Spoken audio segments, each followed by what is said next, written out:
Please আমাকে মাফ করে দাও, প্লিজ প্লিজ প্লিজ আমাকে মাফ করে দাও। ওদিকে যাও, আমাকে মাফ করে দাও বাবা, প্লিজ প্লিজ মাফ করে দাও, মাফ করে দাও। আবার এই আমি তোমাকে কি করছি বলো তো, কি করছি? আসো এদিকে, আসো আমার কাছে আসো। বাবা আমাকে গুঁতা দিস না বাবা, জীবনে বহুত মানুষ আমাকে গুঁতা দিচ্ছে, তুই গুঁতা দিস না। আয় এদিকে আয়, তোকে একটু আদর করে দিই। এদিকে আয়, কি সে সমস্যা কি? আমি তোমাকে কি করছি, তুমি আমাকে গুঁতো দিচ্ছ কেন? হ্যাঁ, যাও যাও, ভালো ভালো ভালো ভালো, যাও বাবা যাও, তুমি অনেক ভালো লক্ষ্মী ছাগল, যাও। দেখছো অবস্থা কি রে বাবা? তোমাকে আমি চলে যেতে বলছি না? হ্যাঁ, তুমি কেন শুনতেছো না আমার কথা? হ্যাঁ, কি জন্য? যাও যাও।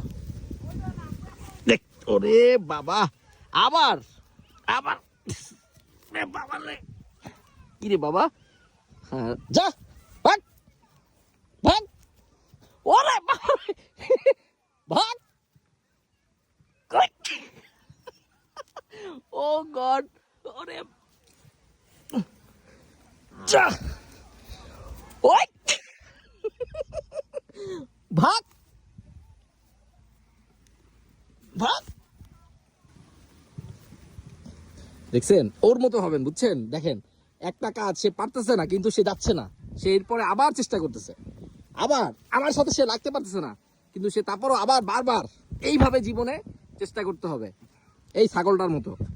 ও ছাগল হয়ে একটা জিনিস পারতেছে না আমাকে গুঁতা দিতে, তারপরও বারবার ট্রাই করতেছে। কিন্তু আপনারা কি করেন? আপনারা অল্পতেই থেমে যান। এই ছাগলের মতো হইতে হবে, জীবনে থেমে থাকা যাবে না, শুধু লড়াই করতে হবে, ঠিক কি না? আবার এই দেখেন, দেখছেন অবস্থা? ওই এদিকে তাকা, তুই পারতেছিস না, তুই কেন আমাকে গুঁতা দিচ্ছিস বাবা? যা।